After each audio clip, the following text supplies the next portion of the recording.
Chapter 26, Mountain Phase. I will raise my eyes to the mountains. From where will my help come? My help comes from the Lord, who made heaven and earth. He will not allow your foot to slip. He who watches over you will not slumber. Psalm 121, 1, 3. High highs and low lows. The crunch of boots against frozen earth echoed through the pre-dawn darkness as Wade's team executed their airfield seizure. His breath formed small clouds in the bitter mountain air, a stark reminder of the challenges that lay ahead. The operation had gone smoothly. Too smoothly, he thought, exchanging knowing glances with Metro. In Ranger School, easy beginnings often heralded the harshest trials.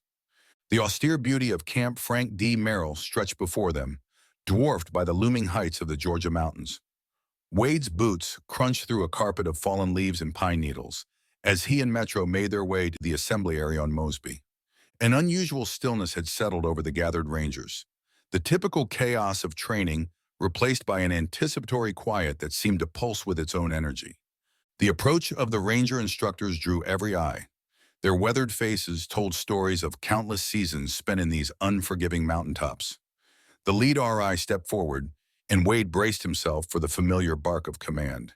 Instead, the instructor's voice carried across the formation with an almost contemplative tone. "Welcome to the mountain phase, Rangers." His words held none of the typical drill instructor fury. "We do things differently here. We don't need to smoke you. The mountains and weather will extract their pound of flesh for us."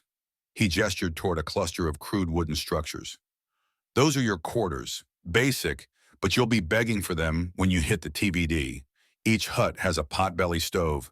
Master it, or the cold will be unforgiving." As the company dispersed, Wade's heart nearly stopped. There, framed in a hut doorway, stood a ghost from his past. Jay, his friend, who had recycled the mountain phase. Joy and concern warred in Wade's chest at the sight of his friend's familiar face. "Jay!" The name escaped before Wade could stop himself. He quickly corrected, "I mean, Ranger Owens." The slip felt like sandpaper on his tongue. Security protocols demanded they maintain their cover identities, even here. Jay's eyes widened in recognition. "Wade, I mean, Ranger Smith." They both froze, acutely aware of their mistake.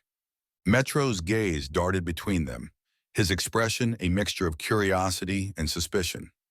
Wade could almost hear the gears turning in Metro's head, filing away this interaction for future reference. Inside the hut, Wade found himself surrounded by history written in permanent ink. Every surface bore the marks of Rangers who had come before, names, units, and dates scrawled wherever space allowed. His fingers traced over the faded writing.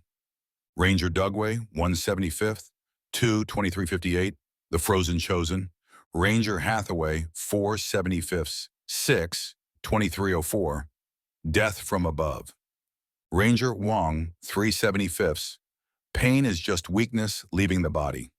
Even markings from before the Military Consolidation Act of 2362 remained, like whispers from the past. Ranger Wood, 275ths, 9-2279, the last hard class.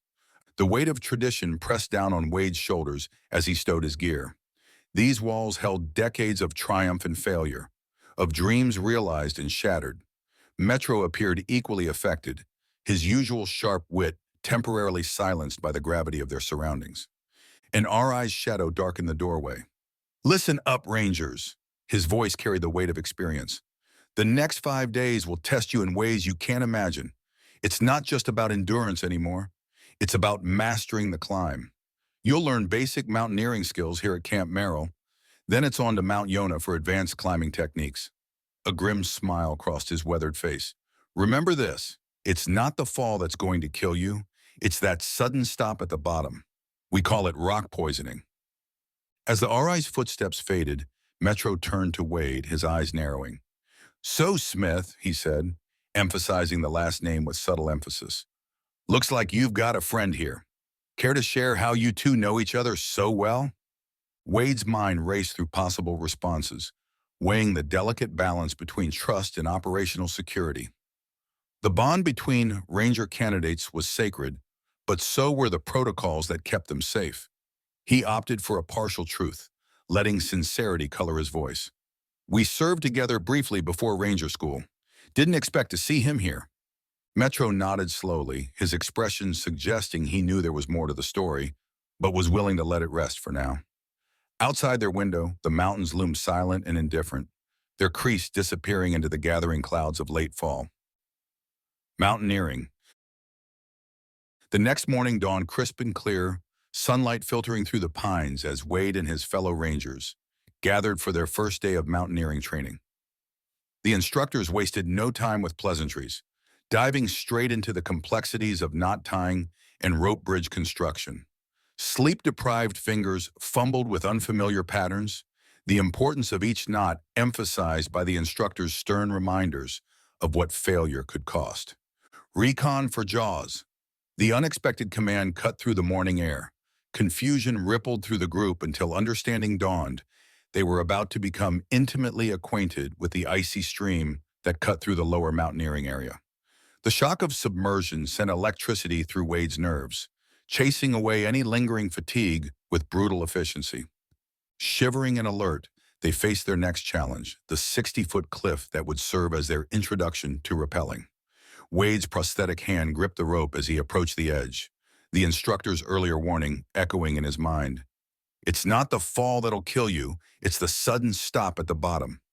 The first lean back into empty space set his heart racing, trust in equipment and training warring with instinct. The Australian rappel came next, forcing them to face the ground as they descended, a technique that demanded not just skill, but the courage to embrace the counterintuitive.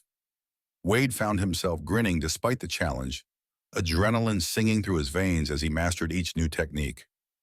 The buddy evacuation rappel proved the most demanding challenge yet, both physically and mentally. Wade found himself harnessed to Metro's back, the combined weight of their bodies and gear straining against the rope as they descended awkwardly down the cliff face. Every movement required precise coordination. A single misstep could send them both spinning out of control. Mount Yonah brought new challenges in moments of transcendent beauty. The 120-foot night rappel under a full moon transformed the ordinary into something almost mystical. Wade hung suspended between earth and sky, the moonlight painting the Georgia mountains in shades of silver and shadow. The rope hummed softly through his hands as he controlled his descent, each breath visible in the cold mountain air. For a brief moment, the weight of his mission, his false identity, and even his separation from Kristen seemed to fall away, leaving only the pure focus of the present moment. The primitive nature of their climbing gear added an extra edge to every evolution. Modern safety systems had been deliberately excluded from the training, forcing them to rely on basic equipment and technique. When a Marine from another squad suffered severe rock rash after his belay man failed to check his descent quickly enough, the harsh scraping sound and his cry of pain served as a visceral reminder of the consequences of complacency. On their final night at Mount Yonah, the Ranger chaplain held a service that offered a welcome respite from the physical demands of training. The chaplain's voice carried across the gathering of exhausted Rangers, his words finding purchase in their weary spirits as he shared the story of the paralytic and his 4 faithful friends. "Now, these guys," the chaplain began, a hint of humor in his voice, "they weren't afraid of a little property damage to accomplish the mission, tearing through that roof to get their friend to Jesus." The tired Rangers chuckled, finding familiar echoes of their own determination in the ancient tale. The chaplain's expression grew more thoughtful. "But here's what really strikes me about this story, Rangers. Before Jesus dealt with the man's obvious physical need, he addressed something deeper, his spiritual condition. As you push your bodies to the limit here, don't neglect what's happening in your spirits." Wade found his eyes drawn to Jay during the service, remembering their shared experiences aboard the Skravik ship. They had seen horrors that would haunt them forever, yet here they were, still pushing forward, still fighting.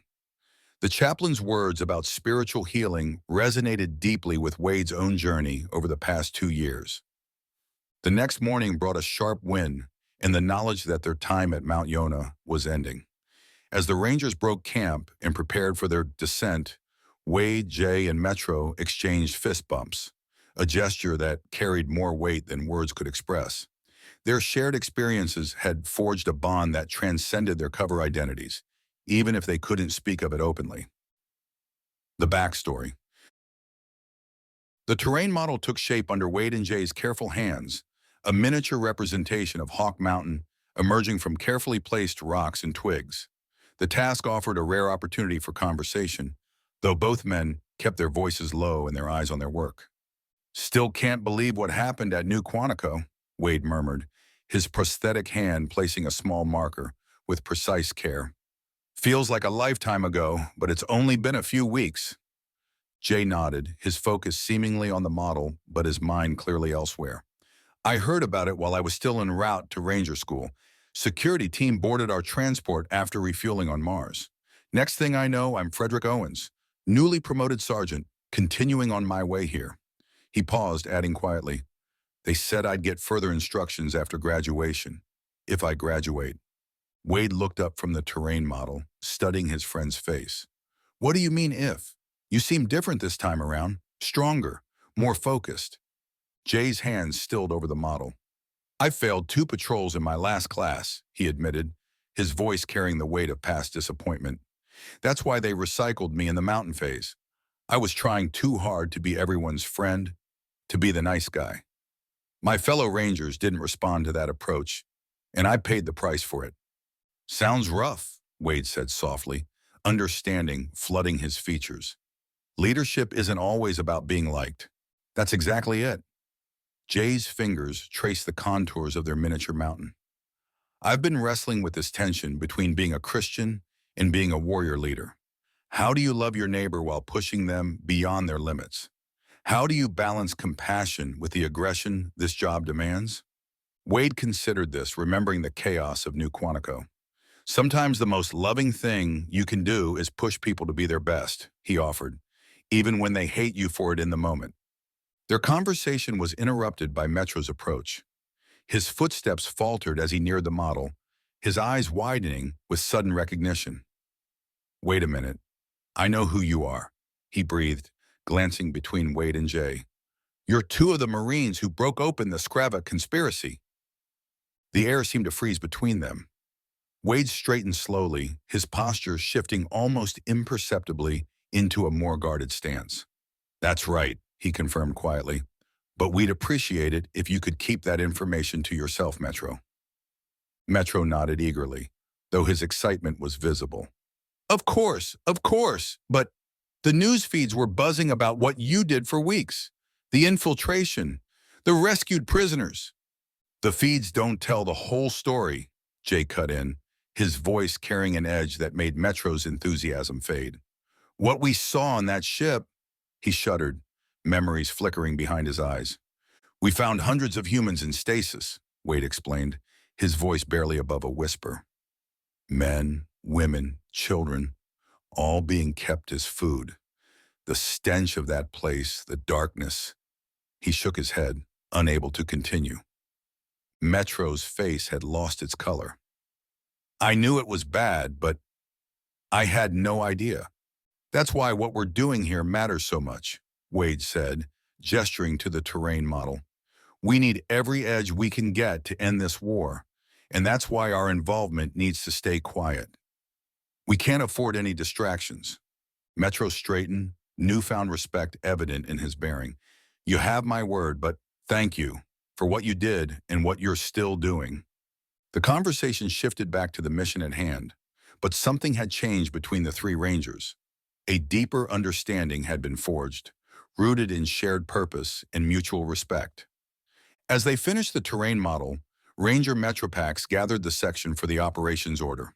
The raid on the observation post atop Hawk Mountain would be their first test as a unit. Weather reports warned of an incoming storm system, adding another layer of complexity to an already challenging mission. "This is going to be a hard one to start with," Metro addressed the patrol, his voice steady despite the gravity of the task ahead.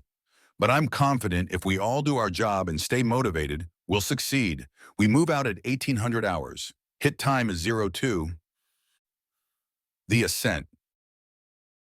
Dusk painted the mountains in deepening shades of purple as the Rangers assembled for movement. The bank of dark clouds rolling in from the west promised more than just rain. It carried the threat of a mountain storm that could turn their already challenging mission into a battle for survival. Wade adjusted his ruck one final time, the weight settling against his shoulders like an old enemy.